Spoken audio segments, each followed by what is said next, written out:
Se o pregador tem consciência da sua missão, da importância da pregação, do poder e do efeito que a pregação pode causar nos seus ouvintes, ele deverá dedicar um bom tempo à sua preparação individual. Isso significa, primeiro, a sua preparação espiritual. Cultivar uma vida de comunhão com Deus. Viver uma vida de retidão, de santidade nos caminhos de Deus, em plena harmonia com Ele. Essa preparação é insubstituível. Nada mais pode tomar o seu lugar. Ao lado de cultivar a alma, o pregador também deve cultivar a sua mente.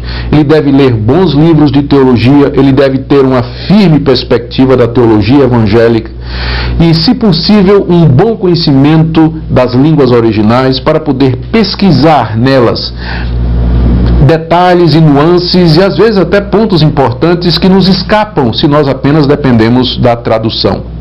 Os antigos pregadores puritanos, eles gastavam longos períodos de tempo pesquisando, lendo, estudando a palavra de Deus, indo no original. Geralmente eles eram versados em grego, hebraico e latim, para que pudessem dar ao povo a expressão correta da palavra de Deus.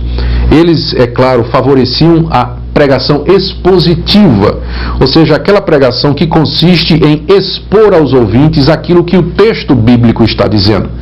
Existem outros tipos de pregação, como, por exemplo, a pregação tópica, em que a pessoa lê um texto da palavra de Deus, pega o tópico ao qual aquela passagem se refere, e aí então elabora a sua própria divisão e entrega a mensagem. Mas a pregação expositiva, ela tem como objetivo transmitir o que o texto está dizendo e até segue as divisões naturais do texto.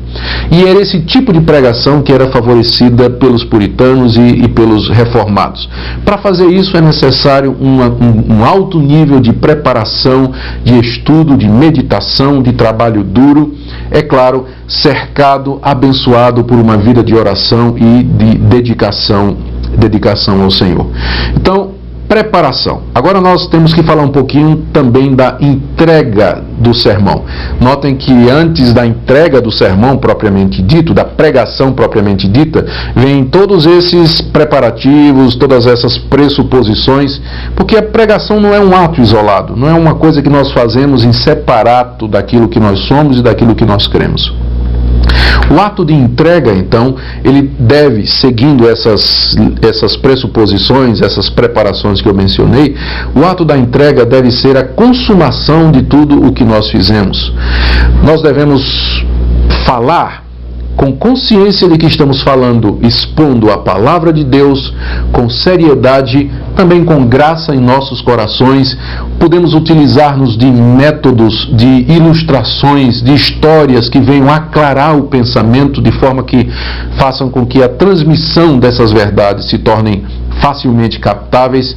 Agora, nunca, é claro, em detrimento do conteúdo, porque às vezes no afã de nos tornarmos fáceis de entender, ou então de tornar a nossa mensagem extremamente agradável, nós começamos a introduzir piadas ou histórias engraçadas ou ilustrações que em si mesmo não tem nada de mal, mas que acabam às vezes por desviar a atenção dos nossos ouvintes para as ilustrações em si, ao passo de que a verdade que nós queremos transmitir, a verdade do texto, acaba se perdendo entre gargalhadas e risos.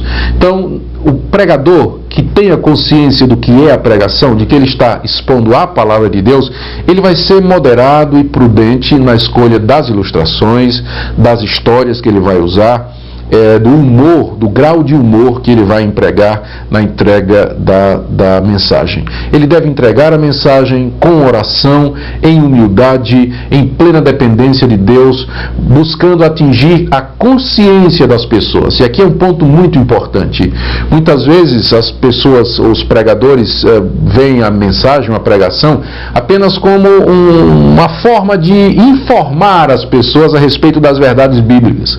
Mas eu entendo que a verdadeira pregação, além de informar o intelecto, de trazer informações ao intelecto da verdade bíblica, ela visa também alcançar as emoções do ouvinte e principalmente a sua vontade. É dirigida à vontade do ouvinte e com o objetivo de com a ajuda do Espírito Santo, fazer com que ele se volte para Cristo, creia em Cristo e voluntariamente abrace a sua mensagem.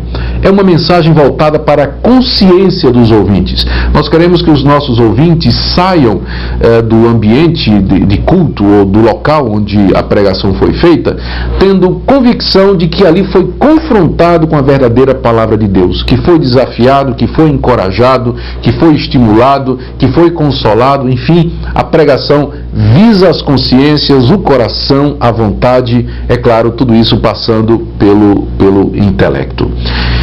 Mas não acaba aí também. Uma vez que a mensagem foi entregue, eu acredito que agora vem o período em que nós temos que orar pelo que foi dito.